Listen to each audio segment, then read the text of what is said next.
Junior instructor পদে craft ইন্সট্রাক্টরদের পদোন্নতির হাইকোর্টের রায় বাতিল, উপসহকারী প্রকৌশলী পদ শুধুমাত্র ডিপ্লোমাধারীদের জন্য সংরক্ষণ সহ ৬ দফা দাবিতে মহাসমাবেশ করেছে পলিটেকনিক শিক্ষার্থীরা।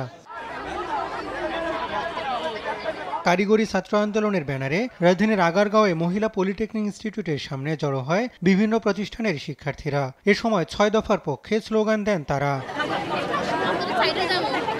নানাভাবে প্রশাসন সময়ক্ষেপণ করে দাবি উপেক্ষার অভিযোগ করেন শিক্ষার্থীরা। কিছু ক্রাফট ইনস্ট্রাক্টরদের পদোন্নতি দেওয়া হয়েছিল, যারা মানে কাল অন্ধকারে মানে আমরা জানতামও না যে তাদের পদোন্নতি হচ্ছে, তো তাদের পদোন্নতি বাতিল করা আমাদের পুরো পলিটেকনিকের জন্য শুধু একটা মাত্র ইউনিভার্সিটি।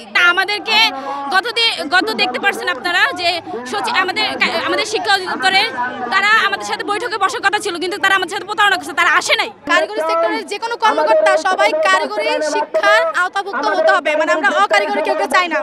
আমরা কর্মসূচি পালন করার পরেও তাদের কোনো রকম যোগাযোগ করা হয়নি আমাদের সাথে। আমরা এই জন্য কর্মসূচি আরো দীর্ঘায়িত করতে চাচ্ছি। ৪৮ ঘন্টার মধ্যে দাবি মেনে না নিলে সারা দেশে অবরোধ সহ লং মার্চ টু ঢাকা কর্মসূচির হুঁশিয়ারি দেন তারা। কারিগরি ছাত্র আন্দোলন বাংলাদেশের প্রতিনিধিরা সকল প্রকার সিনেমের বৈঠক বর্জন করলাম। তো শুনানির মাধ্যমে রিট বাতিল না করা হয়, তাহলে আজকে তো এই সমাবেশ হয়েছে, কালকে বিক্ষোভ হবে, পরশুদিন সারা বাংলাদেশ ব্লকেড হয়ে যাবে। আমরা চাই সরকার আমাদের সহযোগিতা করুক। যতক্ষণ পর্যন্ত আমাদের আন্দোলন সফল না হচ্ছে, আমাদের দাবি না মেনে নেওয়া হবে, ততক্ষণ পর্যন্ত আমরা রাজপথ ছাড়ব না। আলাদা কারিগরি মন্ত্রণালয়, ডিপ্লোমা শিক্ষার্থীদের জন্য স্বতন্ত্র বিশ্ববিদ্যালয়, ডিপ্লোমায় ভর্তির ক্ষেত্রে সময়সীমা নির্ধারণ সহ নানা দাবি জানান শিক্ষার্থীরা।